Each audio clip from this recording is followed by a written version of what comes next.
genética.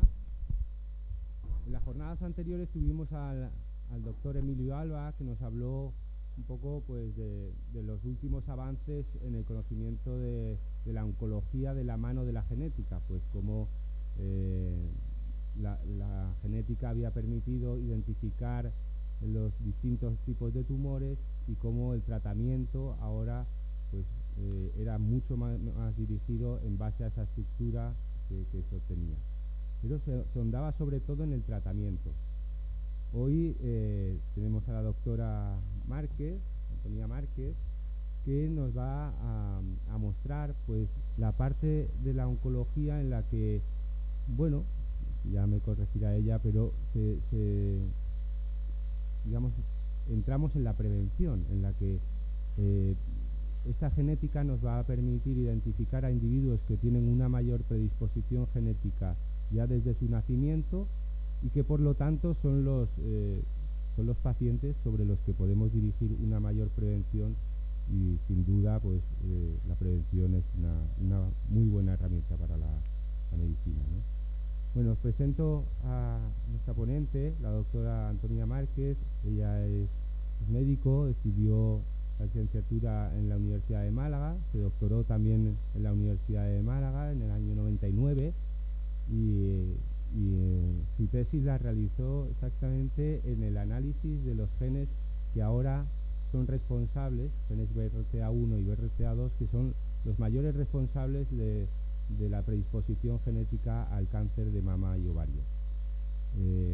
Bueno, pues después de su doctorado, pues se hizo cargo es especialista en oncología en el Hospital Virgen de la Victoria y es la responsable de la unidad de consejo genético que inició pues ya más de 10 años, ¿no? Bueno, en el 2016.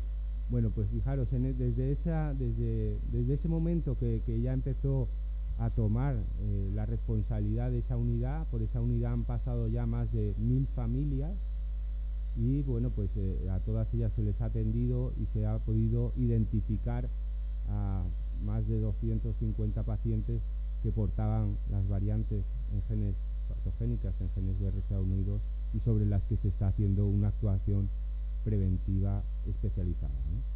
Entonces no ahondo más, ahora os dejo con Antonia Márquez y ya veréis que el cáncer hereditario es una tarea importante, es una labor importante y que permite pues llegar a una prevención en la medicina del cáncer.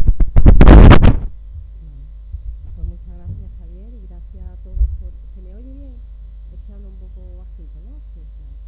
Bueno, pues yo creo que ya Javier me ha leído la primera diapositiva, la presentación, porque efectivamente, bueno, pues como ya seguro que en la primera sesión el doctor Alba lo ilustró, en las últimas décadas ha habido un gran avance en lo que es el conocimiento de cuál es la genética de los tumores y cómo es la carcinogénesis, es decir, el desarrollo de los tumores.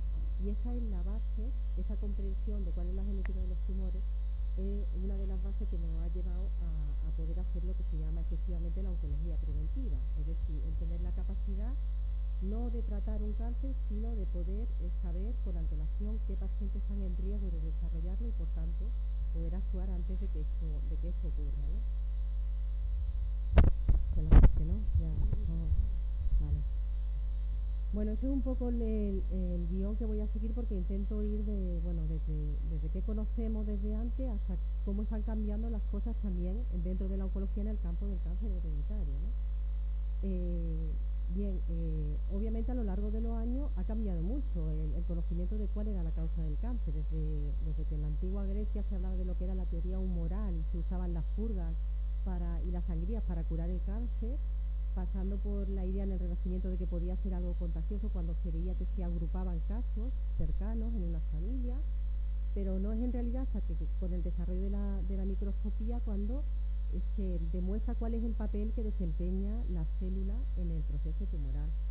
Y no es hasta el desarrollo de la medicina moderna cuando se empieza a considerar los factores biológicos y genéticos como causa del cáncer y se empiezan a hablar de los factores hereditarios.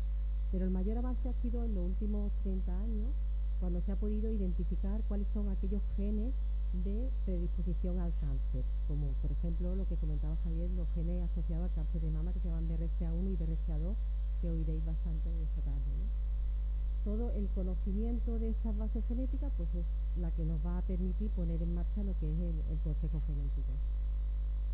Y como decía, esto no es algo nuevo. Ya a final del siglo XIX este patólogo llamado Working empezó a investigar a una familia que era la familia de su costurera, en la cual ella le comentó que había por lo menos 10 miembros de su familia que estaban afectos de cáncer de colon y de cáncer de endometrio, sobre todo, y es la que se denomina la familia G. Y él se empezó a interesar por esa familia y empezó a seguirla, y es en el año 1913 cuando tiene lugar la primera publicación de esta familia, en la que ya se empieza a hablar de que parece existir una predisposición familiar al cáncer. Posteriormente otros autores muy importantes en el desarrollo del cáncer hereditario, como Henry Lynch, en 1971, también empieza a seguir a esa familia, junto con los colaboradores de Working, que a su fallecimiento la sigue, y es cuando se empieza a hablar no solamente de que hay una predisposición, sino que se reconoce cuál es el tipo de herencia, que hay una herencia mendeliana y que es un tipo de herencia autosómica dominante, y es la primera vez que se habla del llamado síndrome de Lynch, que es el síndrome de cáncer de colon hereditario no policístico, ¿vale? Pero es que más aún, en el año 2000, cuando ya se identifican algunos de los genes que están asociados a este síndrome, pues se detecta en los descendientes de esa familia G cuál es el gen responsable y cuál es la mutación. Es una mutación en el gen MSH2. Y esta familia se ha seguido hasta el año 2005, en el que Douglas hizo la publicación de la familia G con 7 generaciones, con más de 900 miembros, y con la confirmación de los portadores de esa mutación, ¿no? Se dice que no hay otra familia en la historia de la enfermedad hereditaria que haya aportado tanto por sí sola como esta familia, como la familia G. Esta es la publicación del 2005, en el que, pues tiene todas esas generaciones, y ellos incluso fueron capaces de asignar un riesgo a cada tipo de tumor con la observación de esa familia a lo largo de todos esos años y de todas esas generaciones, ¿no? Pero también de otros cánceres tenemos historias, ¿no? No solamente del cáncer de colon. Por ejemplo, el cáncer de mama, ya a finales del siglo XIX, Broca también describió el primer árbol genealógico con cáncer de mama. Era una familia cercana, era la familia de su mujer. Había habido 10 casos de cáncer de mama en 5 generaciones. Luego Lynch también describe posteriormente otras familias con cáncer de mama y ya se empieza a relacionar también con el cáncer de ovario, identificándose también la existencia de una herencia autosómica dominante. Pero no es hasta los años 90, en el 94-95, cuando se identifican los 2 genes más importantes de alta penetrancia asociados a este síndrome, que son BRCA1 y BRCA2, que son la base hoy día de los estudios hasta el momento, de los estudios de las familias con cáncer de mama hereditaria o con sospecha de cáncer de mama hereditario. Y aunque estos son los 2 más importantes, la mama y el colon, pero también tenemos historias de otras enfermedades, de otros cánceres hereditarios, como el caso del cáncer gástrico. Pues no sé si sabéis que la familia Napoleón Bonaparte falleció de una úlcera maligna perforada. Y resulta que su familia, pues, se supo que tenía cáncer hereditario. Era una familia en la que al menos por autopsia se confirmó que tanto su padre como una hermana también habían fallecido de cáncer gástrico, y al menos otros 2 hermanos, porque eran 5 hermanos, y su abuelo paterno también habían tenido cáncer gástrico. Y hoy día se conoce que hay un gen que se relaciona con esa enfermedad, que es el gen CDH1. Y bien, entonces, ¿por qué estamos hablando de herencia? ¿Sabemos que ha habido desarrollo genético? No se oye nada. ¿Ahí? ¿Ahora? ¿Mejor? Sí, vale. Bien, entonces, ¿por qué hablamos de herencia en el cáncer? Bueno, pues en el proceso de multiplicación celular, normalmente la célula puede sufrir algún daño en el DNA, pero en ese momento se van a poner en marcha mecanismos de reparación del DNA, de manera que o bien la célula va a poder seguir su división normal, o bien, si no se puede reparar, va a tener lugar la muerte de esa célula o apoptosis. ¿Qué es lo que ocurre en el cáncer? Hoy día sabemos que el cáncer es una enfermedad genómica, en el que hay un acúmulo de sucesivas mutaciones que se van a lo largo del desarrollo de las células, que se van sumando y en el cual no funcionan los mecanismos de reparación del DNA, y esto es lo que va a dar lugar al crecimiento y a la transformación maligna de las células y al desarrollo del cáncer. Entonces, cuando hablamos, si todos los cánceres tienen alteraciones genéticas, ¿cuándo hablamos de cáncer hereditario? Bien, cuando esas alteraciones genéticas se producen en las células de un tumor, de un órgano concreto, que sería este primer caso, pues va a tener lugar, en un órgano concreto, va a tener lugar a un cáncer en ese individuo adulto, pero esa alteración genética no va a tener capacidad de ser transmitida a las generaciones siguientes.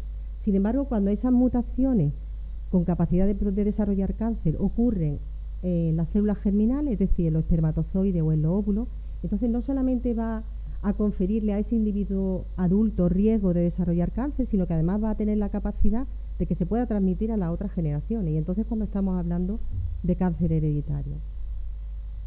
Como ya había descrito Lynch en el siglo XX, pues se reconoce que hay un tipo de herencia mendeliana en el cáncer hereditario. La mayoría de los casos es un tipo de herencia que llamamos autosómica dominante.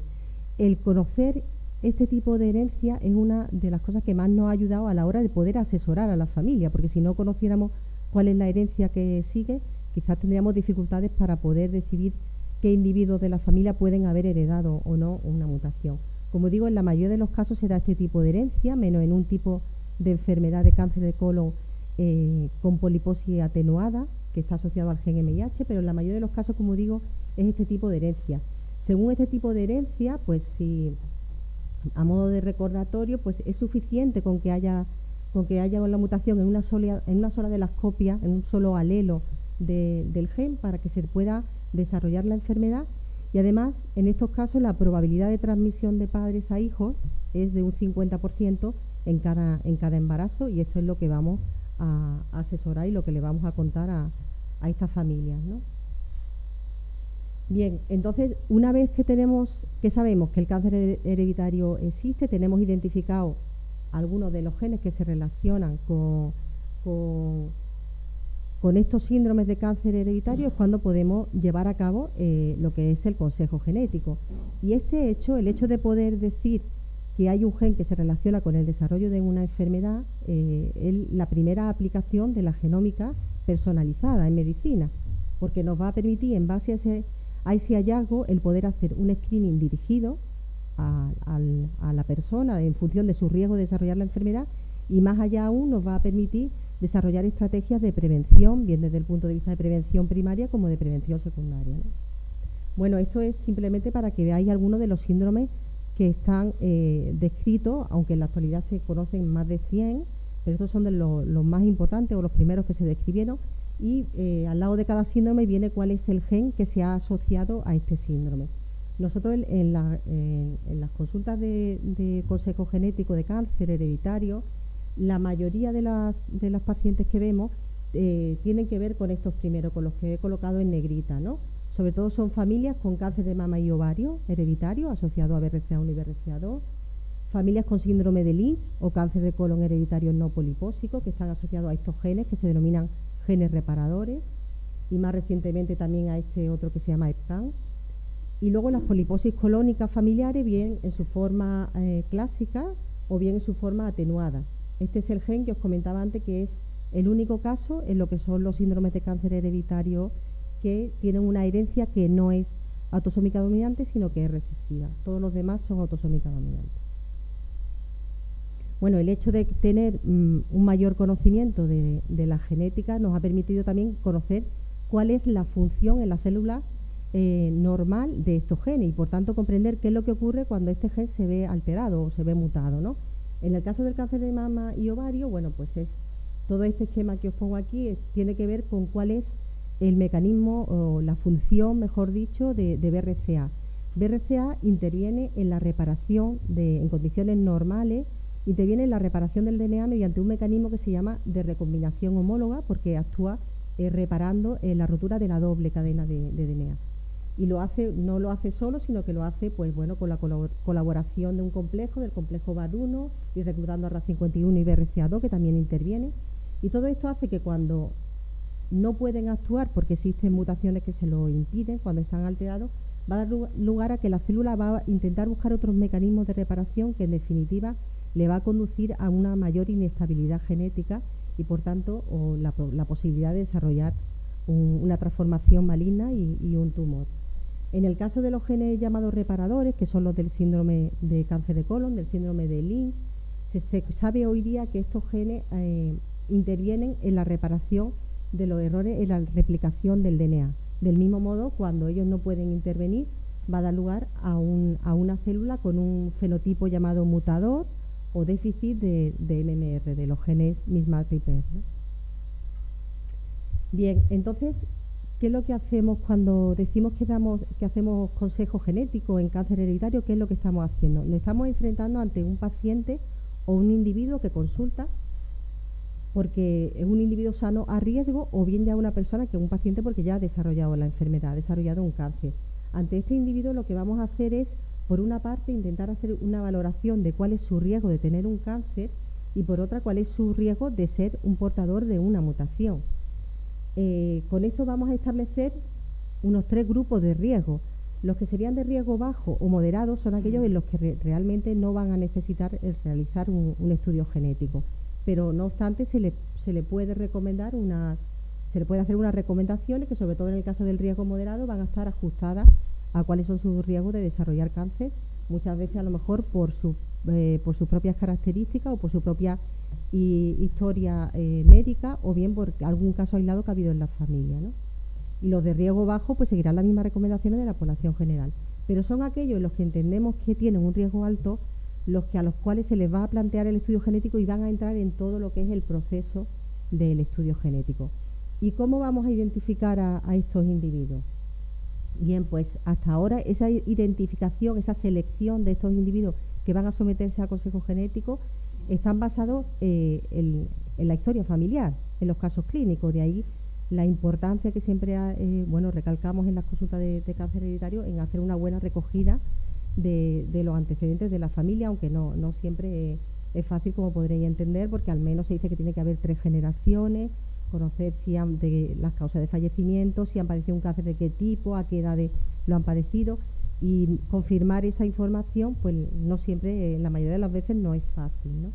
Esto que os pongo aquí, pues son los últimos criterios que se han publicado muy recientemente de la Sociedad Española de Oncología, en concreto de un grupo que es lo que somos el grupo de cáncer hereditario de la Sociedad Española de Oncología, en el cual pues hace referencia a cuáles son los criterios a la hora de seleccionar a una familia que posiblemente tenga cáncer de mama hereditario. Y básicamente habla de que si hay más de 3 miembros afectos, o si hay 2, pues acota según la edad de diagnóstico, y sobre todo que hay casos en los cuales ni siquiera se necesita que haya antecedentes familiares, que estas son una de las novedades que tenemos más recientemente, porque algunos tipos de tumores, como el cáncer de mama triple negativo cuando aparece por debajo de los 50 años, o bien los carcinomas de ovario epiteliales de alto grado, ni siquiera necesitan que haya un antecedente y son motivos suficientes para que el paciente tenga asesoramiento o consejo genético. En el caso del síndrome de Lynch, pues también hay muchos protocolos que están estandarizados de criterios clínicos que hacen referencia al número de casos que ha habido en la familia, no solo de cáncer de colon, sino también de otros cánceres relacionados con él, sobre todo es cáncer esto es que se van revisando los criterios y hay más de un tipo de criterio, pero no, como decía, no solo de colon, sino de colon y endometrio sobre todo, pero también de tumores gástricos, de vías biliares, renales, etcétera.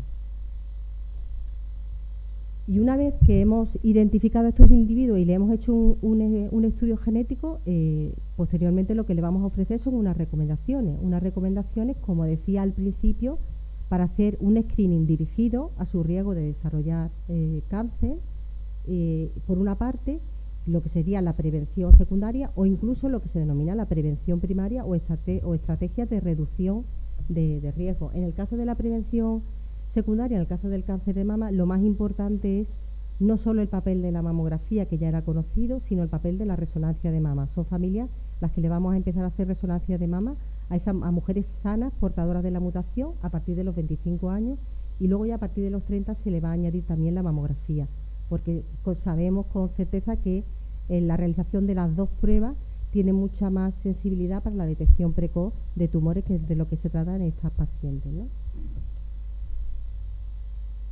Respecto a lo que es la prevención primaria o lo que se llama la estrategia de reducción de riesgo, pues bueno, esta también es la guía de la SEON, la última guía publicada sobre cáncer de mama hereditario, y deciros que aquí en realidad las estrategias son dos fundamentalmente. Por un lado, la mastectomía profiláctica, y por otro, la extirpación del ovario y trompa, la salpingoforectomía profiláctica.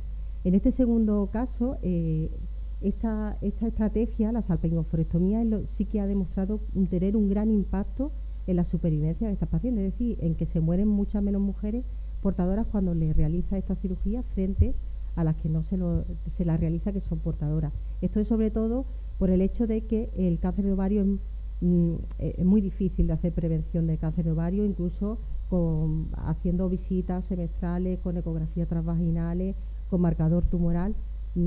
Eso tiene que ver un poco con la forma peculiar, con la biología y con la historia natural del cáncer de ovario, por cómo crece y cómo se disemina, que hace que en la mayoría de los casos se diagnostiquen cuando están avanzados. Y por ese hecho, la cirugía preventiva es la mejor herramienta de prevención respecto al cáncer de ovario. Respecto a la mastectomía profiláctica, es una técnica que también se realiza, que si bien es verdad que evita obviamente el desarrollo de la enfermedad al quitar el órgano, sin embargo no tiene tanto impacto en la supervivencia de estas mujeres, por el hecho de que la prevención con la resonancia y la mamografía es muy útil, con lo cual si la mujer lo desea se le realiza, pero no tiene tanto impacto como la cirugía del ovario. Bien, respecto al colon, por contaros también algo del síndrome de Lynch, obviamente también hay unas recomendaciones, sobre todo en cuanto a la prevención secundaria, porque la realización de la cirugía preventiva no ha demostrado que sea útil en este sentido, sobre todo porque la colonoscopia es muy útil. No solamente nos sirve para diagnóstico precoz, sino que también tiene un componente terapéutico, porque cuando se le hace sistemáticamente a los portadores de mutaciones de síndrome de Lynch colonoscopia cada año o cada 2 años, si aparece alguna lesión polipoidea vamos a poder hacer la extirpación en ese momento, y con eso vas a evitar el desarrollo del cáncer sobre ese pólipo. Y no hay hoy por hoy otra estrategia que pueda superar a la eficacia de la colonoscopia. Y luego, respecto al cáncer de matriz, que es el segundo más frecuente en el síndrome de Lynch, pues sí que le vamos a recomendar un seguimiento en ginecología. En este caso es diferente de lo que ocurre con el cáncer de ovario. Sí que se puede hacer prevención con el seguimiento sistemático, no como ocurre en el ovario, ¿no? Bueno, todo el conocimiento de la genética y del cáncer hereditario y del asesoramiento, no solamente en los últimos 10-15 años, no solamente tuvo un gran impacto en lo que es la comunidad médica, sino también en la sociedad, obviamente, ¿no? Esto, que es algo que parece muy claro, pues bueno, estos autores fueron capaces incluso de medirlo, ¿no? Y hicieron esta publicación. Esto es lo que se ha dado en llamar el efecto Jolie o el efecto Angelina, que bueno, tuvo lugar cuando sabéis que la actriz hizo público su estado de que era portadora de una mutación en BRCA y se había sometido a una mastectomía profiláctica. Posteriormente también se sometió a la cirugía profiláctica del ovario, y esto ocurrió en el verano de 2013. Entonces, estos autores lo que midieron era cómo el impacto que tuvo este conocimiento en la sociedad, qué impacto tuvo, de manera que hizo que aumentara de una forma exponencial las solicitudes y las peticiones de asesoramiento genético de cáncer, ¿no? Quiere decir que este es un tema que la sociedad no es para nada ajeno a él, ¿no? Bueno, aquí nos podíamos haber quedado hace a lo mejor un par de años, pero como le decía antes a Javier, hoy día tenemos que dar una vueltecilla de tuerca más en el cáncer hereditario, porque no somos ajenos a todo el conocimiento que se está desarrollando. Por una parte, el conocimiento del genoma humano y su aportación y su aplicación a la medicina, y sobre todo el conocimiento de cómo tiene lugar la carcinogénesis y el desarrollo de los tumores, pues todo eso ha sido una fuente de información muy grande, ¿no? Y en ese sentido simplemente quería destacaros 2 trabajos. Uno es este, que es del genoma del cáncer. Este es un trabajo publicado en el 2009, en el cual se hace, como veis en este esquema, se hace un seguimiento de todas las mutaciones que ocurren en una célula tumoral desde su inicio y se estudian todas las mutaciones que aparecen. Bueno, ellos ya en este artículo ya apuntaban, como después se ha sabido, que iban a aparecer cientos de miles de mutaciones en los tumores. No solamente eso, sino que se ha podido diferenciar que hay mutaciones que son muy importantes y otras, digamos, que lo son menos, en el sentido de que en esas mutaciones que va sufriendo en la célula a lo largo de su vida, hay las que se denominan mutaciones Passenger, que no tienen repercusión en el desarrollo tumoral, pero que luego hay otras que se denominan mutaciones driver, que estas sí que tienen capacidad de cambiar la célula, de hacer lo que se llama una expansión clonal de la célula, y ese clon es el que va a dar lugar al desarrollo tumoral. Y hoy sabemos que en cada tumor puede haber hasta 20 mutaciones de este tipo driver. Esto es un catálogo magnífico para los biólogos y para los epidemiólogos a la hora de estudiar, ¿no? De plantear de la investigación, ¿no? De hacer investigación en oncología, ¿no? Y este es el otro proyecto que simplemente quería presentarlo, que es un proyecto muy ambicioso que se denomina el Atlas del Cáncer o del Genoma del Cáncer, que es un proyecto de colaboración entre distintos grupos investigadores que han tenido la capacidad de identificar, de estudiar el DNA, el RNA, la expresión proteica, la epigenética de cientos de miles de especímenes de tumores. Aquí se habla de 12, pero ellos lo han ampliado y quieren completarlo hasta en 25 tumores. Y lo que ha pasado en este camino es que a la hora de estudiar el genoma y de encontrar esas mutaciones somáticas, nos hemos encontrado de forma incidental con mutaciones que eran germinales y que por eso digo que han tenido un impacto, porque están cambiando el concepto y el conocimiento de lo que era el consejo genético del cáncer hereditario, ¿no? Entonces, ante esto, es el siguiente punto que quería desarrollar. Nos planteamos que a lo mejor no es suficiente hacer como hacíamos hasta ahora, que solo determinamos solo unos genes de alta predisposición, 2 genes o 3 o 4 asociados a ese síndrome, pero de forma dirigida al fenotipo de esa familia, es decir, a los tipos de tumores que se presentan en esa familia, que más o menos cuadran con un fenotipo establecido, sino que tenemos que plantearnos algo más, porque la verdad es que tenemos muchas familias que, cumpliendo ese fenotipo, cuando le hacemos estudios genéticos, los estudios son negativos, y eso quiere decir que no somos capaces con esos estudios de explicar todos los cánceres hereditarios que tenemos, ¿no?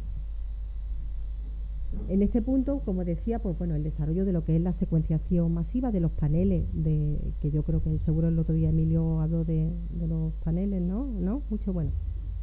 Bueno, en realidad lo que se trata es cuando, como decía, diferencias de hacer test genéticos individuales que están dirigidos al síndrome que queremos estudiar.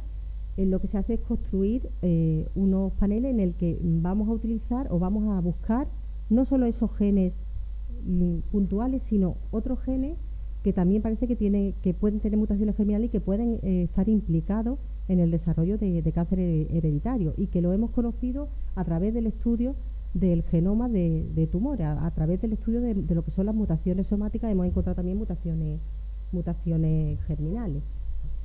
Por otra parte, deciros también que esto tiene no sé si el riesgo o aporta información, pero que es una información que no puede pasar desapercibida, que solamente vamos a encontrar no solamente información de riesgo de desarrollar cáncer, sino que de forma incidental también nos podemos encontrar riesgo de desarrollar otras enfermedades, y también habrá que darle una salida y una explicación, ¿no?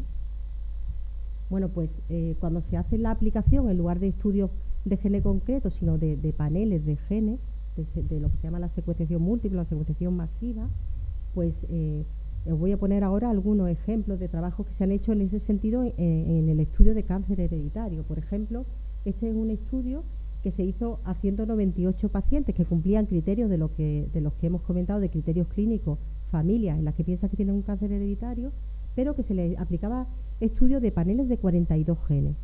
Entonces se encontró que, además de las mutaciones en BRCA 1 o 2, se encontraron mutaciones en otros genes, que son estos, ¿vale? En otros 16 genes. Y esto de entrada, pues bueno, es bastante estimulante saber que podemos tener respuestas para otras familias, pero luego también surgen las dificultades, ¿no? La dificultad es que desconocemos cuál es la penetrancia de estos genes. Es decir, hoy día sabemos que BRCA1, por ejemplo, pues las mujeres que son portadoras tienen un riesgo de un 60% de desarrollar cáncer de mama a lo largo de su vida, y un 40% de tener cáncer de ovario. Conocemos cuál es su penetrancia y en base a eso vas a hacer unas recomendaciones porque entendemos que es un riesgo muy alto.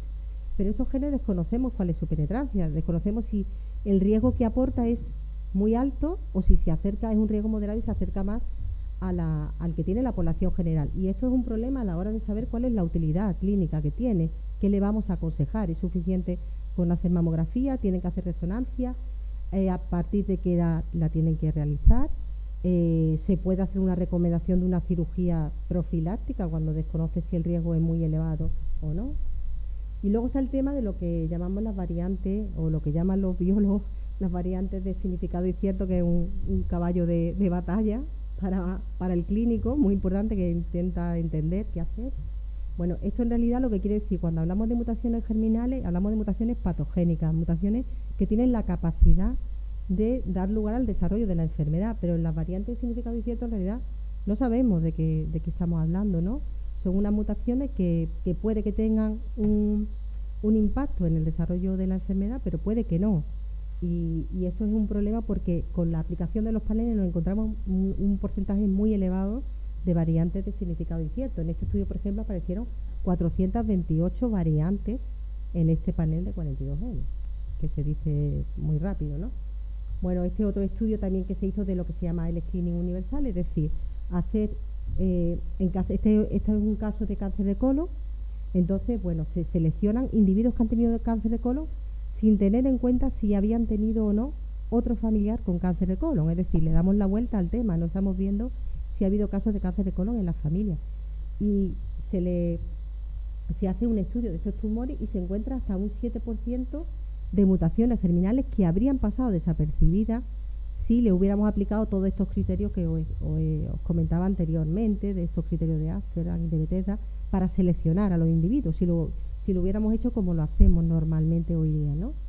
Entonces, bueno, este y otros trabajos similares han llevado a replantear la forma de seleccionar hoy día a los pacientes con cáncer de colon. Y antes lo comentábamos Javier y yo, que bueno, esta es la última propuesta que hay de noviembre de este año de la Sociedad Española a la hora de afrontar el cáncer de colon hereditario, en el que lo que se propone es no seleccionar por los antecedentes familiares, sino en realidad a todos aquellos individuos que hayan tenido un cáncer de colon con menos de 70 años, no es que le vayamos a hacer el estudio genético directamente, pero sí que le vamos a empezar a hacer un screening en su tumor, un screening que se hace mediante unas técnicas de inmunistoquímica o de inestabilidad de microsatélite, para diferenciar y para seleccionar y para que nos oriente qué individuos han de realizar test genético, porque de este modo ese 7% de mutaciones que os contaba antes representa como una cuarta parte de todos los casos de cáncer hereditario que se diagnostican, de cáncer de colon hereditario,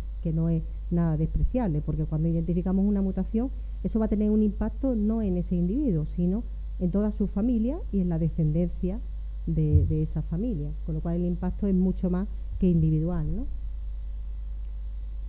Bueno, esto es otro caso. En este caso es también de cáncer de colon. En este caso sí que tenían un familiar afecto, pero solo un familiar, y eran 646 pacientes, y aquí lo que hicieron es un estudio de todo el exoma del tumor.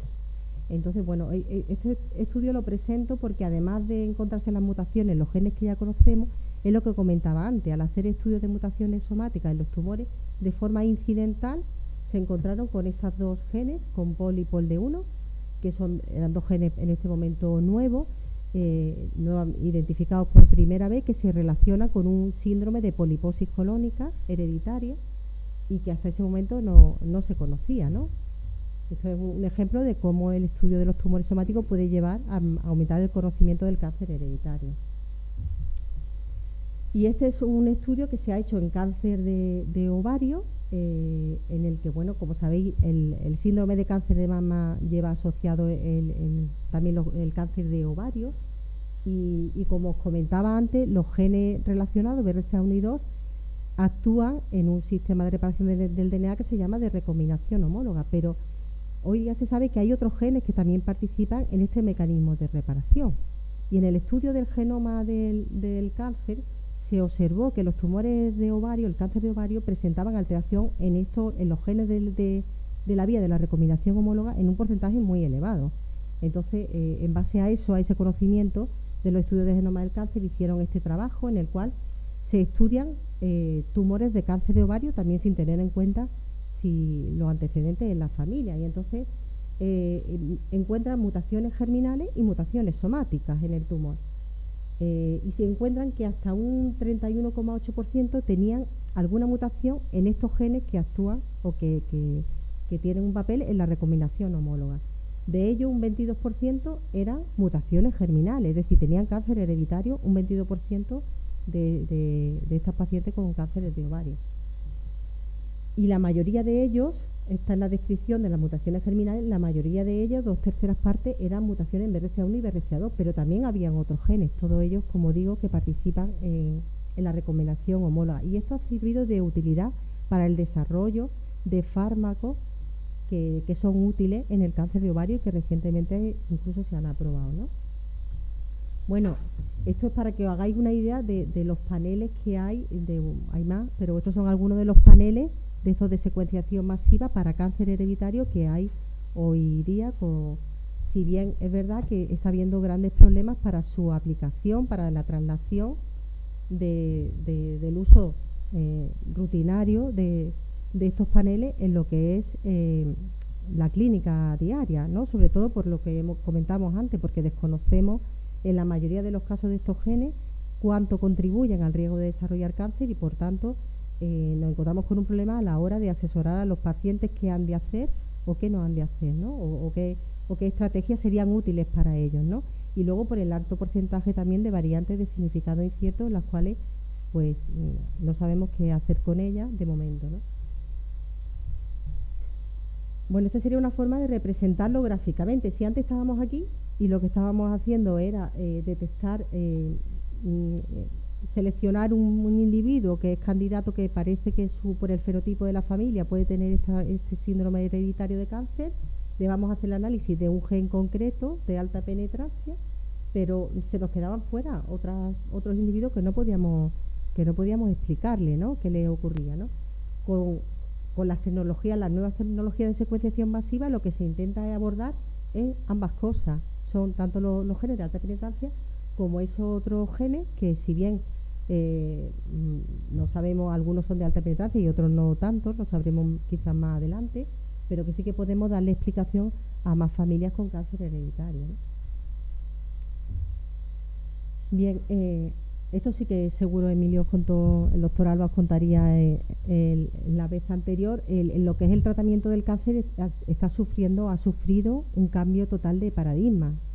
Si bien antes tratábamos solo focalizando en la localización del tumor primario, y hoy día lo que se focaliza es en las vías de señalización de las células tumorales y en encontrar dianas terapéuticas que inhiban esas vías, ¿no?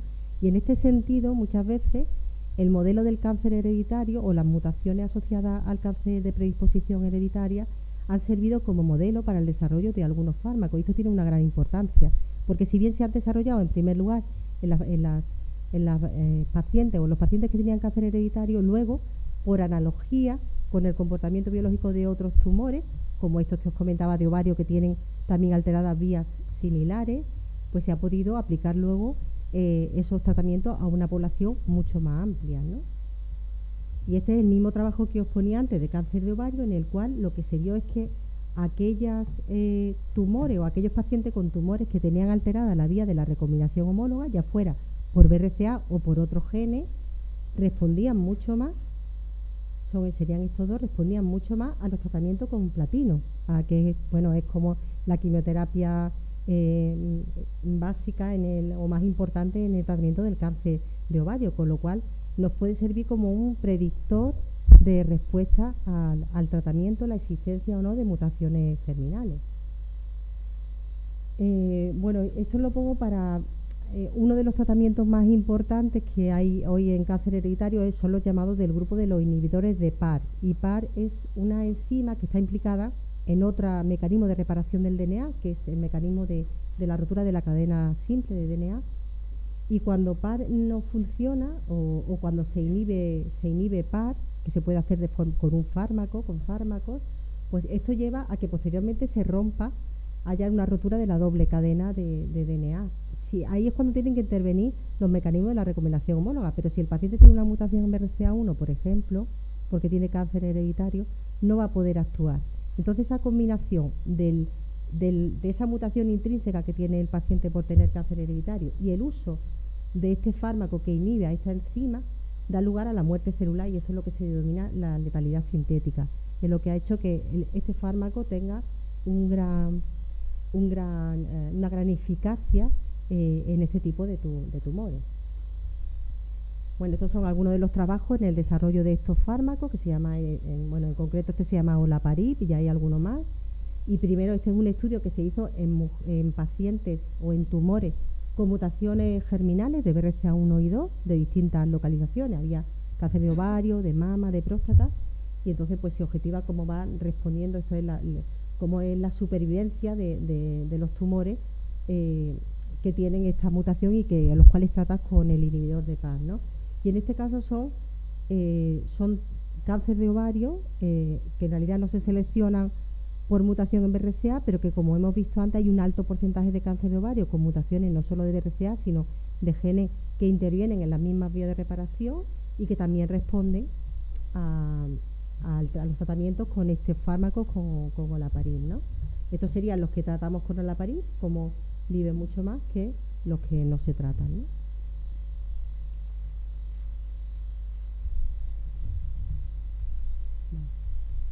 Bueno, ya para finalizar con el tema de tratamiento y no aburriros más, este es otro tema que está muy en desarrollo en oncología, que es el hecho de los tratamientos de la inmunoterapia, de los tratamientos con anticuerpos. Entonces, en este sentido también, bueno, os comentaba que los pacientes con síndrome de Lynch, que tienen alteración en estos genes, los MIMAC-RIPER, pues dan lugar a lo que se llama un fenotipo mutador, cuando tienen un déficit de estos genes y tienen, por tanto, cáncer de colon hereditario. Estos tumores lo que hacen es que acumulan una gran cantidad de mutaciones, hasta 100 veces más que otros tumores de colon.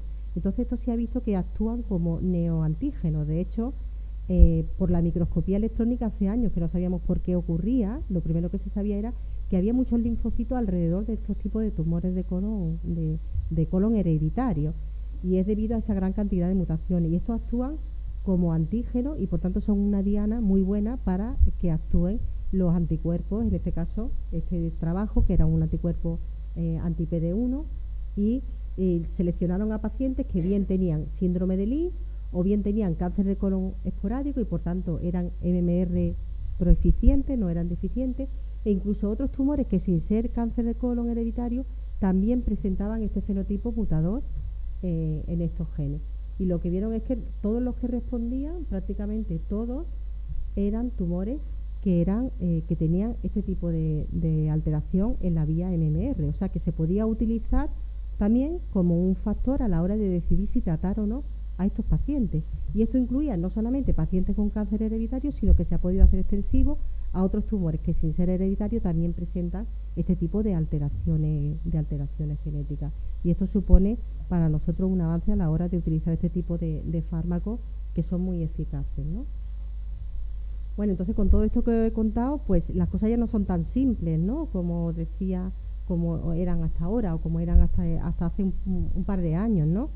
Todo esto está haciendo que nos replanteemos cómo hacemos el consejo genético, cómo tenemos que hacerlo en un futuro, desde dónde partimos, si todos los pacientes van a venir en la misma situación, si los vamos a seleccionar todos de la misma manera, por criterios clínicos, porque se le ha hecho estudio de su tumor, porque ha habido un estudio de su genoma.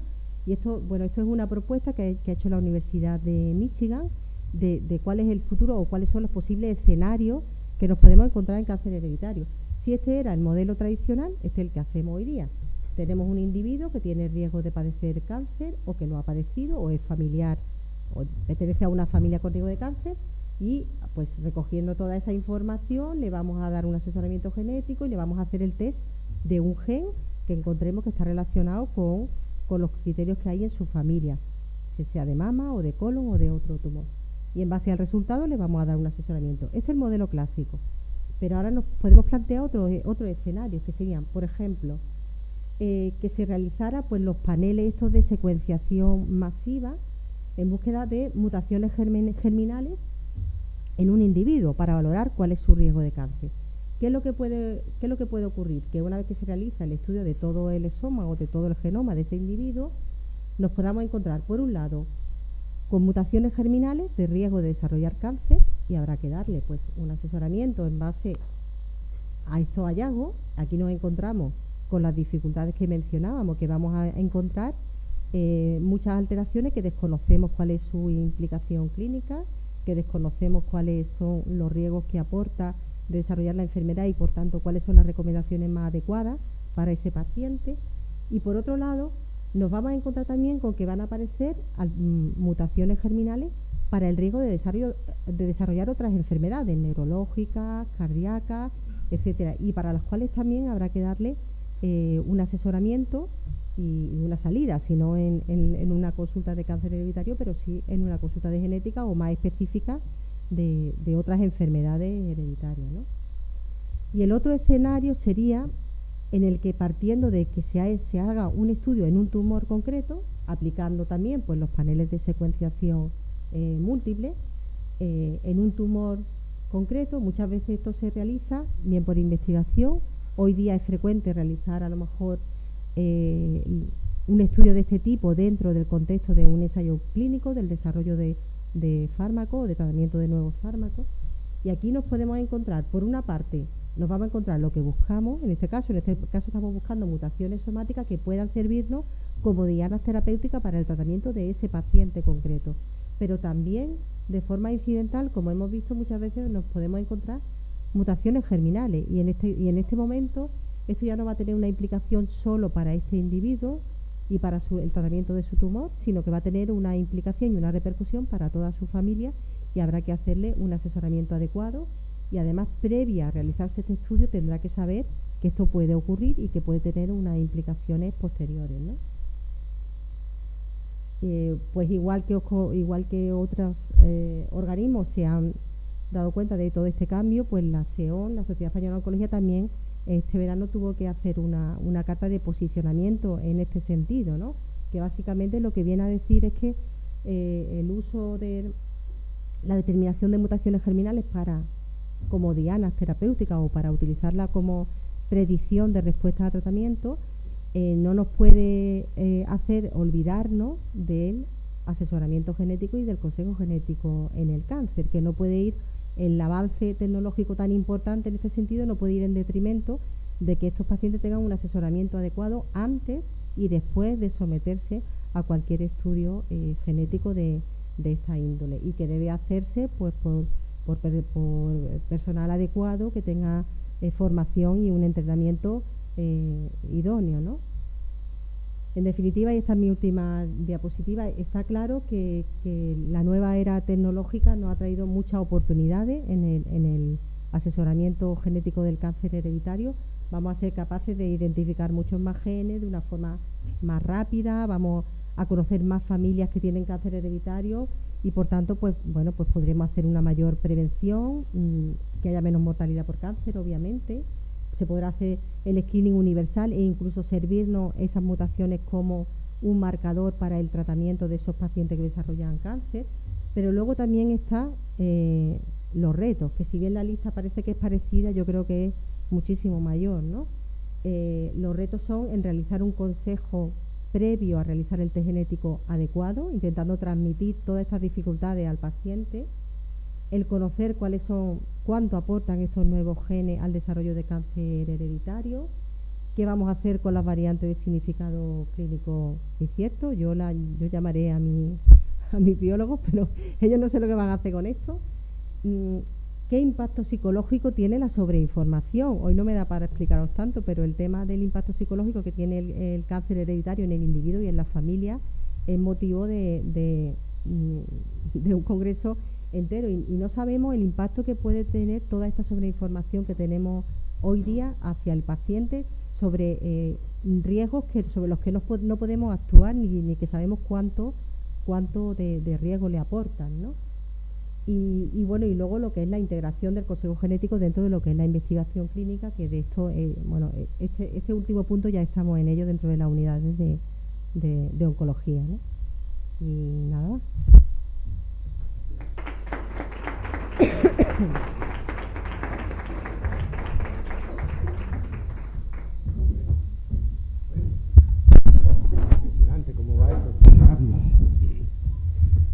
ahora si queréis hacer alguna pregunta, Antonia, sobre el cáncer hereditario. Y si... En primer lugar, ha sido una conferencia magnífica, yo la felicito de todo corazón. Pero ahí, respecto al concepto de cáncer hereditario, yo en algunas lecturas que hago, pues veo que cuando no es un cáncer hereditario, que siguen los criterios muy estrictos de la o de la pues le llaman familiar. Y yo digo, supongo que cada vez el concepto de hereditario se hará más extensivo a aquellos que hoy llamamos familiares, que en realidad no sabemos demasiado bien cómo calificamos. Supongo. Sí, lo describo perfectamente. O sea, hasta ahora hablábamos de cuando éramos capaces de identificar un gen responsable de lo que ocurría en esa familia, hablamos de cáncer hereditario. Cuando no somos capaces de identificar un gen, sino que es una familia con criterios clínicos, con sospecha clínica de que exista cáncer familiar, pero los estudios genéticos son negativos, hablamos de lo que se llama la agregación familiar. Teóricamente, estos individuos tienen menos riesgo de desarrollar la enfermedad, pero en realidad no lo sabemos, porque ahora, con el conocimiento de la aparición de nuevos genes, en realidad lo que queda claro es que todavía tenemos mucho que aprender, ¿no?, en ese sentido, y que no lo sabemos. Y que es verdad que seguro que se vaya ampliando, que hay muchas familias. De hecho, una de las cosas que le decimos a las familias cuando le damos un resultado y es negativo y ves que tienen una familia con muchísimos casos, es que probablemente en un futuro vamos a contactar con ellos otra vez, cuando podamos hacerle más estudios genéticos y podamos estudiarle otros genes, porque no nos conformamos con ese resultado, y porque seguro que hay algo ahí que no hemos sido capaces de identificar, ¿no? Seguro.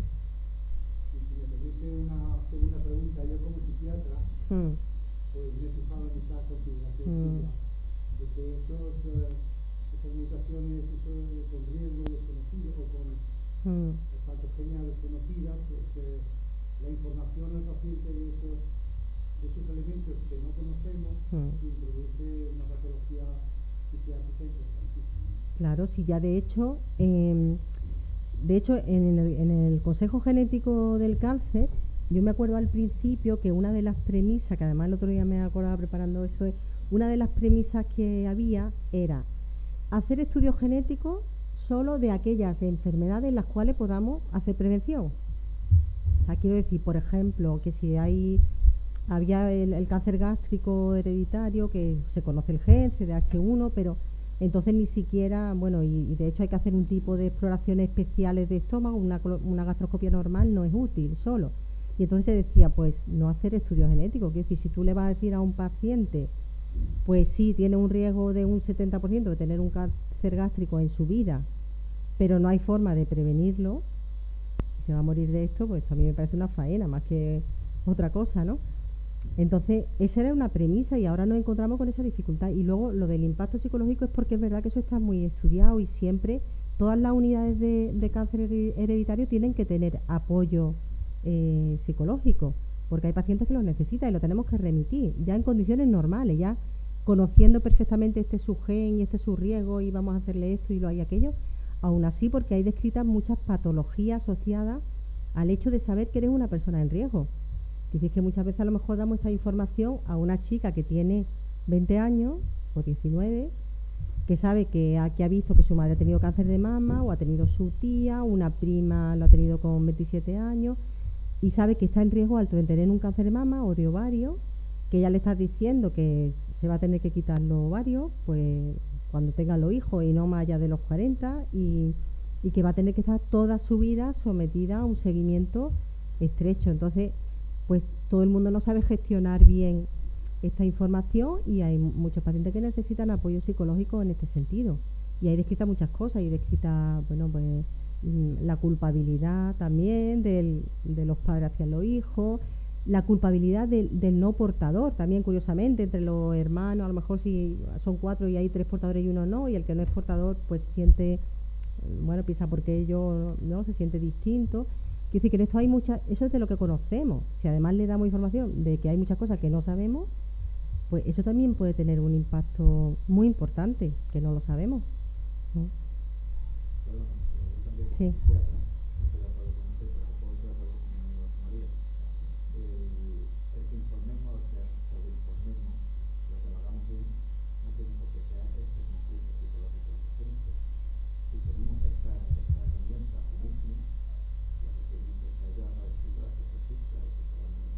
Mm.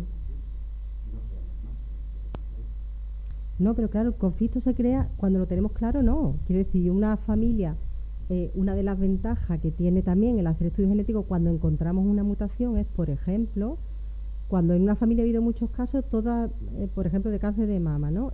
Todas las mujeres de esa familia piensan que están en riesgo, que seguro que a ellas les va a tocar, seguro que a mí me va a tocar. Y cuando haces estudios genéticos, eso te permite diferenciar en una familia quién es portador y quién no. Hemos dicho que hay una probabilidad de transmisión de un 50% por el tipo de herencia, y entonces todos no van a ser portadores. Cuando eres capaz de decirle a alguien que pensaba que seguro que iba a tener un cáncer, que no es portador y que tiene el mismo riesgo que otra mujer de la población normal, eso es una información que seguro que va a tener un impacto positivo. El problema no es con el conocimiento, y también al revés, y creo que cuando alguien le confirma esto, pero bueno, tenemos estrategias de prevención, también le puede ayudar. El problema es con la sobreinformación, con la aplicación de las nuevas tecnologías, con toda esa... Es que se ha desarrollado mucho más, ha habido un avance mucho mayor a nivel tecnológico que a nivel clínico. Entonces, es súper fácil para ellos, pues ahora medimos esto, lo otro, y de repente te da un montón de información y dices, ¿y ahora con esto qué hago? ¿Qué le cuento al paciente? Porque de esto y de esto me lo sé, pero es que de todo esto no me lo sé. Eso es lo que le puede causar... A eso me refería cuando decía que podía tener un impacto negativo, desde el punto de vista de que antes de hacerle el test ya le tienes que decir que a lo mejor van a salir cosas, oiga, que no sabemos lo que quieren decir, cuánto riesgo tiene, y en este no sabemos, hay gente que hará su interpretación como, bueno, pues entonces esto no se sabe, como que no pasa nada, y habrá gente que hará lo contrario, ¿no? Que dirá, y esto no se sabe, y esto seguro que no. Ahí es donde está la dificultad. Sí, claro.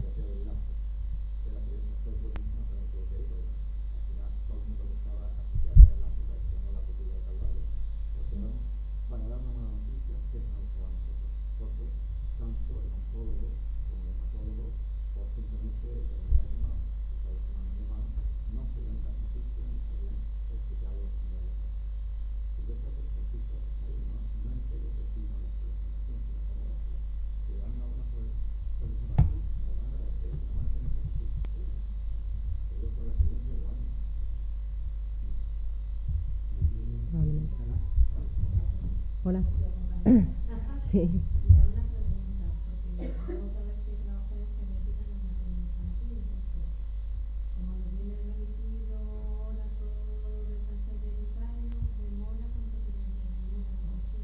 Tenemos bastante. Para verlos de primera vez, sí, casi. Un año, sí. Para verlos de primera vez, sí. Porque cuando se unificó, sabes que eso ha representado una avalancha completa. Entonces, claro, esto es que esto es parte de nuestro trabajo. Es decir, yo no me dedico solamente a cáncer hereditario. Tengo pacientes con cáncer de mama, con cáncer de ovario. Entonces, esto es parte de nuestro trabajo. Tampoco estoy sola en la unidad, y ahora hay también otras personas que también trabajan ahí. Pero claro, y luego ten en cuenta que es que nosotros hemos estudiado a pacientes que hace que sean diagnosticados 10, 15, 20 años, que no es que estás estudiando a pacientes que sean diagnosticados ahora. Cuando abrimos la unidad en el 2010, en enero de 2010, que éramos de referencia, y nosotros hemos estudiado pacientes de Ceuta, de Melilla, y luego además eso, lo que te digo, con toda la prevalencia de todos los pacientes de años atrás que siguen teniendo sus criterios y que bueno, que han sobrevivido afortunadamente al cáncer y que están ahí y que tienen indicación de hacer estudios genéticos. Incluso a veces, que es lo que te comentaba, que cuando la tesis pues era hace muchos años, solamente habíamos mirado unas cuantas mutaciones, pues luego esas pacientes las hemos retomado otra vez y le hemos hecho el estudio completo, ¿no? Entonces que, claro, son muchas pacientes. Claro, entonces que son muchos pacientes, y luego en la difusión esta que ha tenido, esto que os ponía de la diapositiva del efecto Jolie o el efecto Angelina, es que esto es verdad. Eso lo he visto también ahí en la consulta, pero es normal porque la población, primero, los médicos, lo primero que se conciencian, ¿no? No solamente a nivel de los que tratan el cáncer, sino también a nivel de atención primaria, lógicamente. Entonces, yo recibo peticiones no solamente del hospital, sino de primaria, de radiología, de pacientes que se están haciendo mamografía de forma sistemática, de digestivo, entonces, y con prevalencia de gente que se ha diagnosticado hace muchos años, gente que está en riesgo, gente que tiene indicación y gente que no, pero la tienes que ver, tienes que enterarte un poco de su historia, de su familia, y todo eso. Muchas veces también el hecho de que se remita también gente que a lo mejor no tiene una indicación clara, pero claro, tiene la preocupación de recibir información, pero eso también nos va devorando, porque además son consultas que necesitan mucho tiempo. Que un paciente que viene nuevo por primera vez necesita una hora.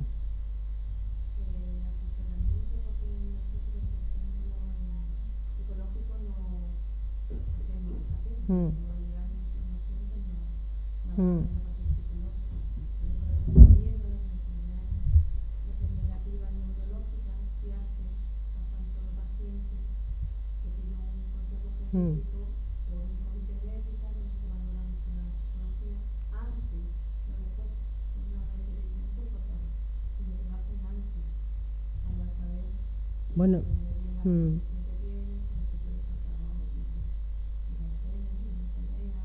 claro, yo creo que también depende de la enfermedad, ¿no? Nosotros remitimos a pacientes que ya detectamos que pueden tener un problema en ese sentido, porque en una primera consulta, aparte de recoger la información de la familia, pues le vas a explicar en qué consiste hacer el test genético, qué va a representar el tener un resultado positivo o no, y ahí los pacientes te expresan su duda. Yo te digo que es una consulta que lleva tiempo, y sus preocupaciones y sus miedos. Entonces, ha habido algunos pacientes que a lo mejor en esa primera consulta no le hemos hecho el test. Le hemos dicho, bueno, pues si necesitas pensártelo, si quieres apoyo, quiero decir, han sido los menos, pero a algunos le ha pasado. Y luego pues también depende del individuo, si ya tiene de cómo bien, de cuáles han sido sus experiencias previas en cuanto al cáncer, de su familia. Hay gente que ha tenido una experiencia muy traumática, o si sus patologías individuales también desde ese punto de vista psiquiátrico, ¿no? Depende del paciente. Cuando sí que se recomienda que siempre que realicen una valoración psicológica, siempre es antes de realizarse una cirugía preventiva. Ahí sí, antes de realizarse o bien la salpingoforectomía profiláctica o la mastectomía, que tiene mucho más impacto en muchas esferas de la mujer, de su imagen, de su autoestima, de su esfera de relaciones personales, sexuales, todos los ámbitos. Entonces ahí, y también para la salpingoforectomía también, antes de la cirugía preventiva sí que deberían siempre tener una valoración psicológica. Sí, también es verdad, también te digo que a veces hay pacientes que lo tienen clarísimo, que te vienen diciendo, yo como me salga positivo me opero. Bueno, espérate, que tengamos el resultado, lo hablamos, los pros y los contras, ¿no?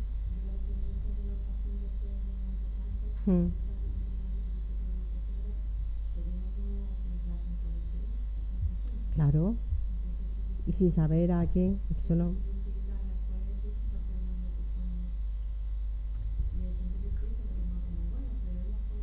Claro, pero ahí sí que es importante el asesoramiento previo al test de la información, ¿no? Eso sí que estoy de acuerdo, que eso evita muchos problemas. El dedicarle tiempo y el explicarle y dejar que el paciente también exprese sus dudas, porque también muchas veces tú sabes que cuando le decimos, bueno, pues si ahora tienen que venir sus hermanos o sus hijos, pues me dice, pues fulanito no va a venir, porque yo ya sé que no va a venir, que no quiere saber nada. Ahí también tienes que hacer una labor de que, bueno, que por lo menos insistirle en que por lo menos vengan, que le informemos y que luego decida si quiere hacer el estudio genético o no, pero por lo menos que reciba información, ¿no?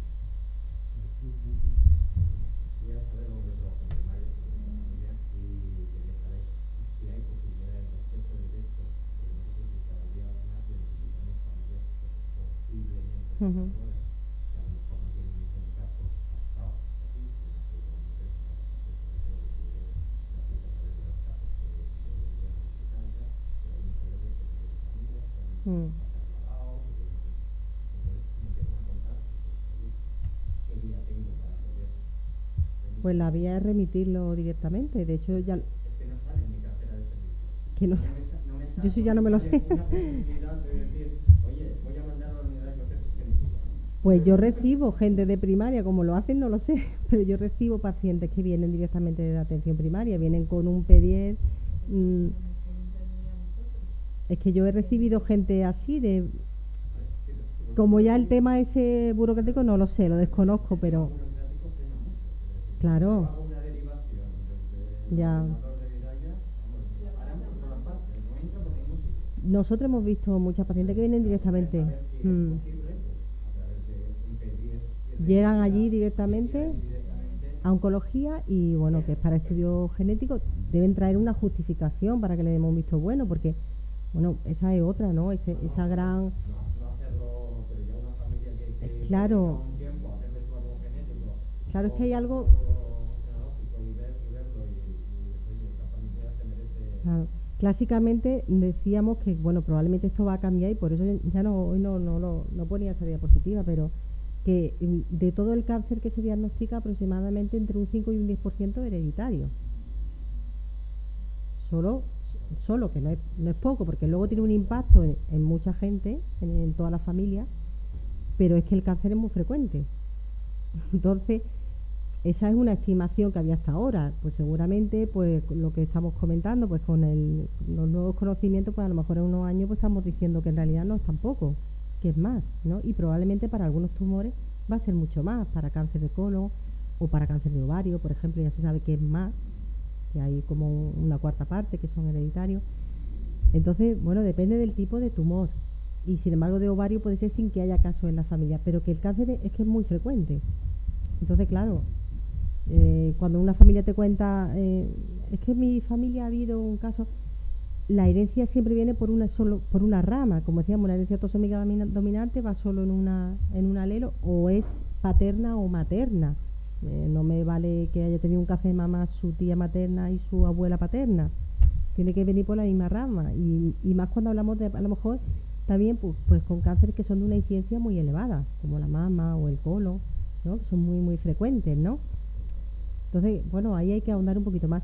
Y luego, cuando lo que comentaba antes de lo del tema a la hora de hacer el árbol genealógico, bueno, la gente te da una información que hoy día, como tenemos la posibilidad de consultar muchas veces información a través de Viraya y tal, pues siempre intentamos por ahí intentar confirmar los diagnósticos que te dicen, ¿no? Y bueno, muchas veces no tienen nada que ver los diagnósticos, ¿no? Porque se murió de cáncer de hígado, la mayoría, muchas cirrosis hepática, muchísimas. O, por ejemplo, los cánceres de endometrio son muchas veces miomas. Pero el paciente lo que sabe, ¿por qué dice usted que fue un cáncer? No, pues porque la operaron y la dejaron hueca. Y ya tuvo un cáncer de... ¿no? O, por ejemplo, ya para diferenciar si fue de ovario o fue de endometrio, eso ya son palabras mayores. Pero bueno, muchas veces encontramos esa información y luego no, luego es verdad que hay familias... Cuando les decimos que los vamos a remitir, siempre les decimos que vayan haciendo un ejercicio, que tienen tiempo, que vayan haciendo un ejercicio en la familia de recabar información, hablando con los mayores de la familia, pues acerca de qué ha pasado en la familia y qué no, ¿no? Pero bueno, que sí que puedes mandarlo directamente. Ante la unión de Sí.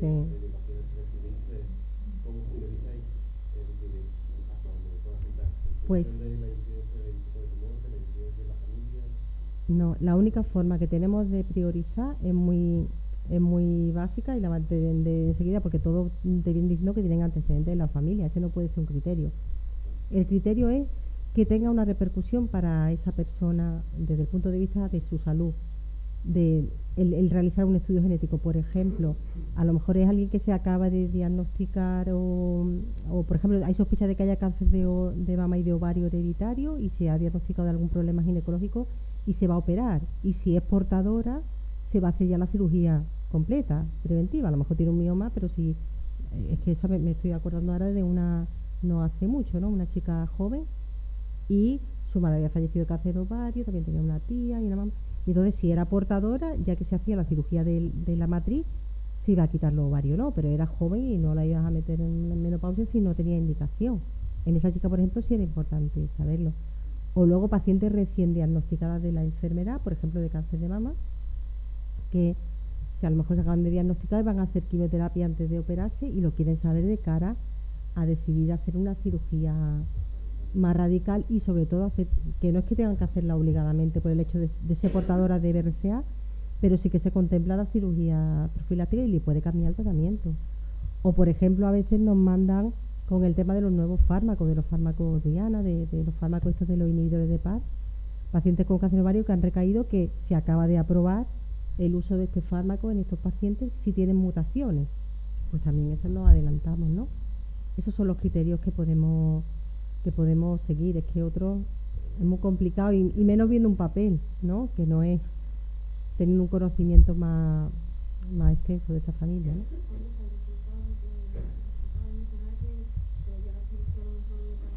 Sí. Rapidísimo. No lo hacen en nada. Súper rápido, es 2 semanas, 3, y a veces si hay más rapidez, pues lo hacemos más. Sí. Sí, no lo hacen rapidísimo, eso no hay ningún problema. Eso antes claro, se tardaba más, ¿no? Pero Bueno. ahora la tecnología se simplifica. Antes, el genoma humano se tardó 10 años y ahora se hace en un día. Ya ves. ¿No? La progresión, lo que decía Antonia, lo que va demasiado rápido es la tecnología, pero esto pasarlo a la clínica es complicado, ¿no? Nosotros que estamos en el laboratorio, pues rápidamente, oye, pues pasas a paneles, o estudiar, nosotros estudiamos 50, pero claro, eso pues, lo entiendo perfectamente, tiene una repercusión tanto por en el que, oye, a uno se conoce muy bien y ya se tiene, pero los que tienen baja penetrancia, bueno, pues ahí con informa. Y cuanto, si sales de BRCA 1 y 2 y empiezas con otros genes, ahí el conocimiento es mucho más bajo. Si encontramos muchas variantes significativas en BRCA 1 y 2, pues nosotros encontramos muchos más. Y no sabemos, ahí no se sabe que, evidentemente eso necesita conocimiento y se va a ir profundizando a medida que se vayan analizando más genomas, o sea, más genes y más personas, ¿no? Que por ahora es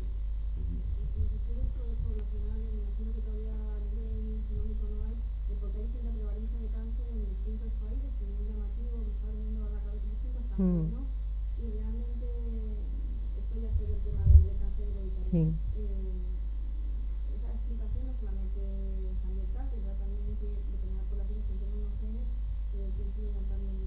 Claro, seguro, pero es que lo que decíamos, el cáncer ya se sabe que es una enfermedad genómica, pero esas alteraciones genéticas ocurren por la incidencia, puede haber mutaciones germinales con las que nace y obviamente en una población que se ha relacionado entre ellas, hay lo que se llaman las mutaciones fundadoras, que son propias de ese área geográfica, no por la geografía, sino por los individuos que ahí viven, que se han relacionado entre ellos, y luego está el hecho de que la incidencia de determinados factores ambientales provoca esas mutaciones.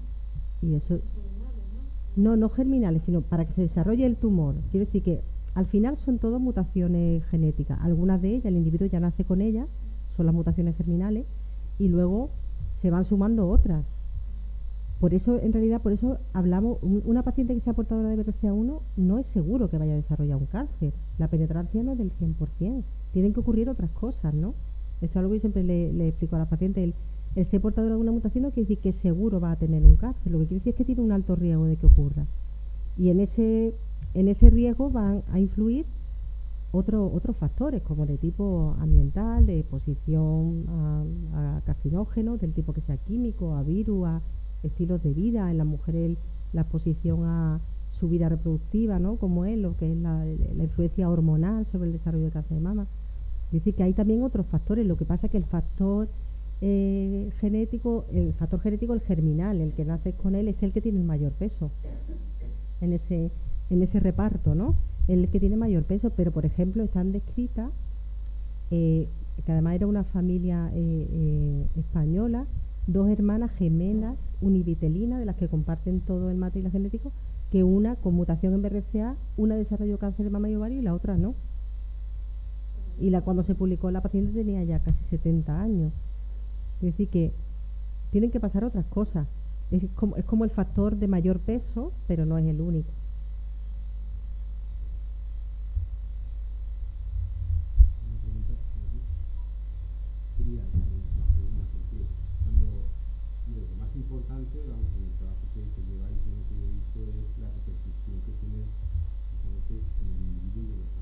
Mm. Ya la prevención se está llevando a un grado más, que es tenemos ese consejo de asesoramiento a la hora de tener hijos. Sí. Porque claro, esas Mm. personas, muchas de ellas están en edad joven Mm. y cuando quieren tener hijos, pues tenemos que tener en cuenta también Sí, eso, ¿no? sí. ¿Cómo se lo plantea? Además creo que hay Mm. algunos avances Sí, eso también, sobre todo como tú bien dices, la gente joven te lo pregunta, ¿no? Y cuando yo tenga hijos, ¿qué va a ocurrir? Y pues bueno, primero tienes que informar de la probabilidad de transmisión, que en estos casos, como digo, la mayoría, un 50% de transmisión de padre a hijo, y luego de la posibilidad de tener hijos no portadores. Eso es bastante reciente, este verano, porque en otras comunidades autónomas sí que lleva años haciéndose. Pero se ha incluido en la cartera de servicios este verano, porque de hecho nosotros teníamos una paciente sobre todo, más de una, pero una sobre todo que estaba, que ha luchado mucho por ese tema porque quería, con un síndrome de Lynch, y no quería tener un hijo portador.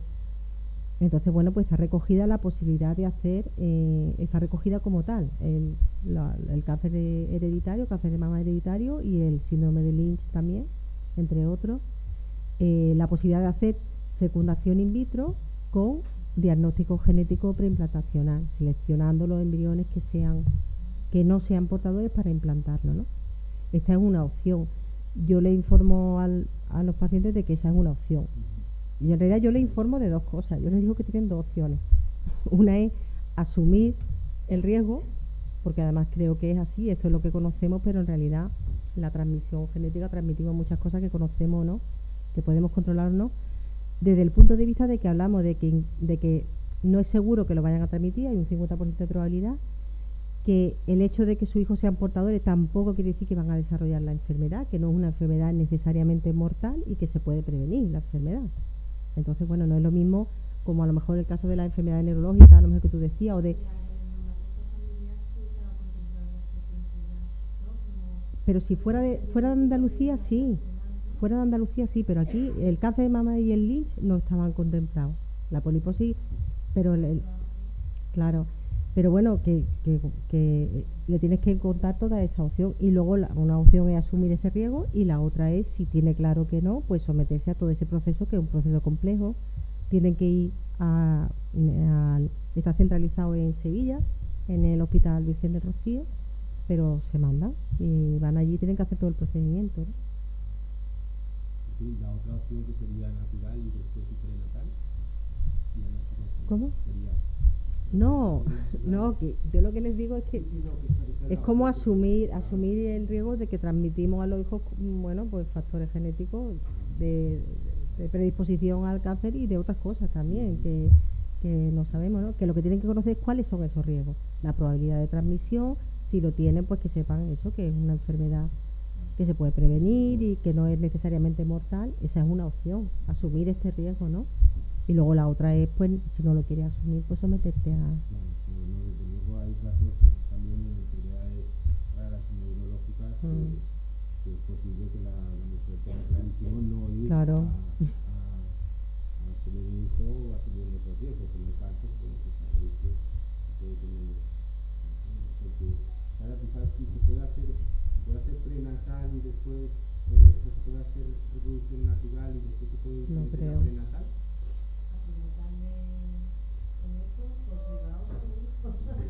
Bueno, lo que pasa es que eso ya representaría luego tener una interrupción del embarazo. Eso representaría tener una interrupción del embarazo, entonces...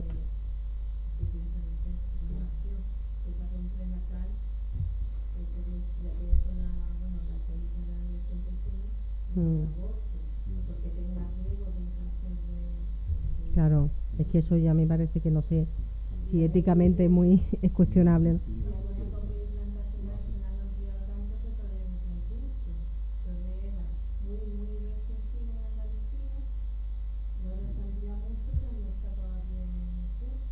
Bueno, de hecho, esta paciente que te digo, que es que, bueno, me ha tenido movilizando, hablando con Sevilla, con la cartera de servicios, y al final se ha publicado en agosto. Entonces me dijeron, espérate porque ya en agosto se va a publicar. A partir de ahí, yo mandé en septiembre a la paciente esta y hace pocos días vino su madre a decirme que todavía no la habían llamado.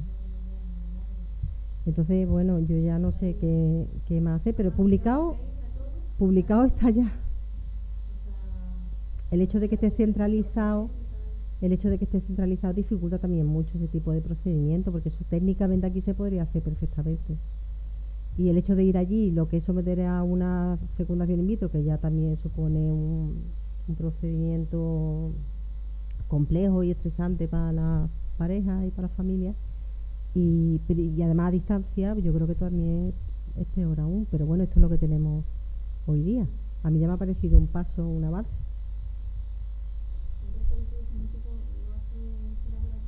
Sí. No, estamos concertados con ellos. Sí.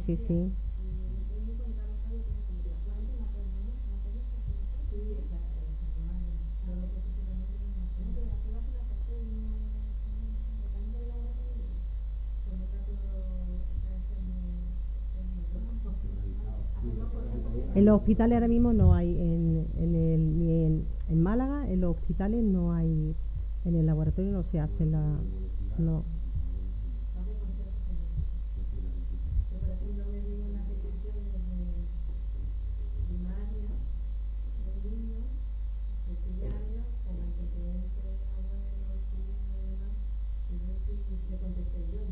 Claro.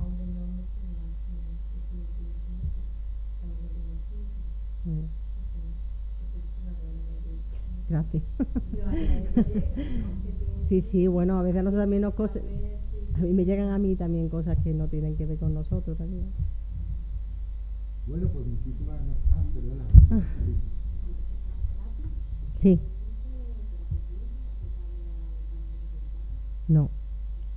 No, como modificador genético, no. Lo que se conoce es como diana, lo que comentaba como una diana terapéutica, que sabes que va a ser más eficaz, ¿no? Al inhibir esa vía, pero como no. Pero es que además desde el punto de vista germinal yo no sé cómo se podría plantear eso, porque tendrías que modificar, a lo mejor no sé si en el tumor se podría hacer, pero es que estamos hablando de que una mutación germinal, ¿no? Y seguiría conservando su riesgo de desarrollar en otro órgano otra vez, ¿no? Claro. En la próxima.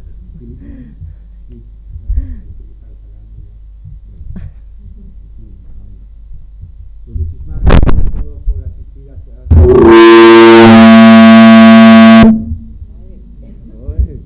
esta segunda jornada.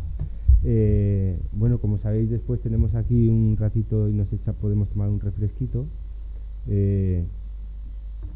Para la siguiente jornada, que es el segundo jueves de cada mes, como sabéis, el próximo jueves, pues hablaremos, digamos, pasamos ya la parte de oncología y llegamos a tratar enfermedades raras. También los últimos avances en el diagnóstico de las enfermedades raras y en el tratamiento, que lo dará Kika, doctora Francisca, de la Universidad de Málaga y un referente en enfermedades raras. Y muchas gracias de nuevo a todos por asistir. Una cosita que tenía aquí guardada es que el otro día se dejaron un trapito, y si es de alguien de vosotros, pues aquí está, si no, que sepáis que los guardamos, ¿vale? Pues muchísimas gracias.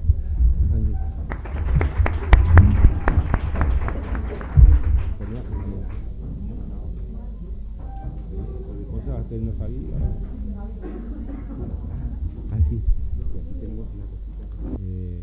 Bueno, pues después de su doctorado, pues se hizo cargo es especialista en oncología en el Hospital Virgen de la Victoria y es la responsable de la unidad de consejo genético que inició pues ya más de 10 años, ¿no? Bueno, en el 2016. Bueno, pues fijaros, desde ese momento que ya empezó a tomar la responsabilidad de esa unidad, por esa unidad han pasado ya más de 1000 familias y bueno, pues a todas ellas se les ha atendido y se ha podido identificar a más de 250 pacientes que portaban las variantes en genes patogénicas, en genes BRCA1 y 2 y sobre las que se está haciendo una actuación preventiva especializada, ¿no? Entonces no ahondo más, ahora os dejo con Antonia Márquez y ya veréis que el cáncer hereditario es una tarea importante, es una labor importante y que permite pues llegar a una prevención en la medicina del cáncer. Vale.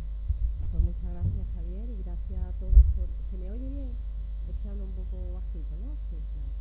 Bueno, pues yo creo que ya Javier me ha leído la primera diapositiva, la presentación, porque efectivamente, bueno, pues como ya seguro que en la primera sesión el doctor Álvaro ilustró, en las últimas décadas ha habido un gran avance en lo que es el conocimiento de cuál es la genética de los tumores y cómo es la carcinogénesis, es decir, el desarrollo de los tumores. Y esa es la base, esa comprensión de cuál es la genética de los tumores, es una de las bases que nos ha llevado a poder hacer lo que se llama efectivamente la oncología preventiva, es decir, el tener la capacidad no de tratar un cáncer, sino de poder... Buenas tardes a todos. Muchas gracias por la asistencia. Hoy es el segundo día de las jornadas de medicina y genética. En las jornadas anteriores tuvimos al doctor Emilio Alba, que nos habló un poco pues de los últimos avances en el conocimiento de la oncología de la mano de la genética, pues como la genética había permitido identificar los distintos tipos de tumores y cómo el tratamiento ahora pues era mucho más dirigido en base a esa estructura que se obtenía. Pero se ahondaba sobre todo en el tratamiento. Hoy tenemos a la doctora Márquez, Antonia Márquez, que nos va a mostrar pues la parte de la oncología en la que, bueno, ya me corregirá ella, pero digamos, entramos en la prevención, en la que esta genética nos va a permitir identificar a individuos que tienen una mayor predisposición genética ya desde su nacimiento y que por lo tanto son los pacientes sobre los que podemos dirigir una mayor prevención y sin duda pues la prevención es una muy buena herramienta para la medicina, ¿no? Bueno, os presento a nuestra ponente, la doctora Antonia Márquez. Ella es médico, estudió la licenciatura en la Universidad de Málaga, se doctoró también en la Universidad de Málaga en el año 99 y su tesis la realizó exactamente en el análisis de los genes que ahora son responsables, genes BRCA1 y BRCA2, que son los mayores responsables de la predisposición genética al cáncer de mama y ovario. Cuando tiene lugar la primera publicación de esta familia en la que ya se empieza a hablar de que parece existir una predisposición familiar al cáncer. Posteriormente otros autores muy importantes en el desarrollo del cáncer hereditario como Henry Lee en 1971 también empieza a seguir a esa familia junto con los colaboradores de Working, que a su fallecimiento la sigue, y es cuando se empieza a hablar no solamente de que hay una predisposición, sino que se reconoce cuál es el tipo de herencia, que hay una herencia mendeliana y que es un tipo de herencia autosómica dominante, y es la primera vez que se habla del llamado síndrome de Lee, que es el síndrome de cáncer de colon hereditario no polipóstico, ¿vale? Pero es que más aún, en el año 2000, cuando ya se identifican algunos de los genes que están asociados a este síndrome, pues se detecta en los descendientes de esa familia G quién es, cuál es el gen responsable y cuál es la mutación. Es una mutación en el gen MSH2.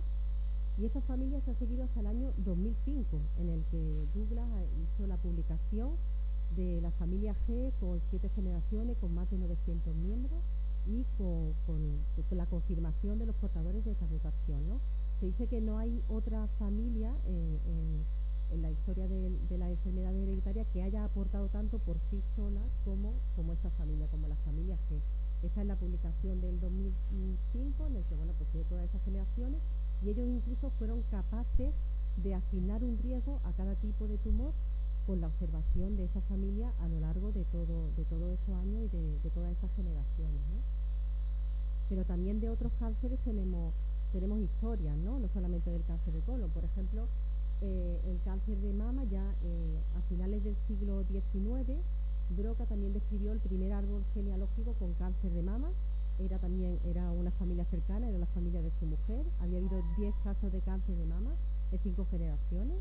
Luego Lynch también describe posteriormente otras familias con cáncer de mama y ya se empieza a relacionar también con el cáncer de ovario, identificándose también la existencia de una herencia autosómica dominante. Pero no es hasta los años 90, en el 94-95, cuando se identifican los 2 genes más importantes de alta penetrancia asociados a este síndrome, que son BRCA1 y BRCA2, que son la base hoy día de los estudios hasta el momento, de los estudios de las familias con cáncer de mama hereditaria o con sospecha de cáncer de mama hereditario. Y aunque estos son los 2 más importantes, la mama y el colon, pero también tenemos historias de otras enfermedades, de otros cánceres hereditarios, como el caso del cáncer gástrico. Pues no sé si sabéis que la familia Napoleón Bonaparte falleció de una úlcera maligna perforada. Y resulta que su familia, pues, se supo que tenía cáncer hereditario.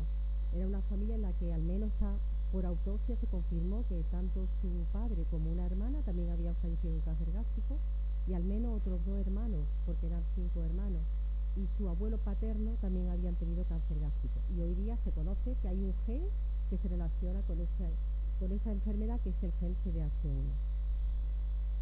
Y bien, entonces, ¿por qué estamos hablando de herencia? ¿Sabemos que ha habido desarrollo genético? No se oye nada.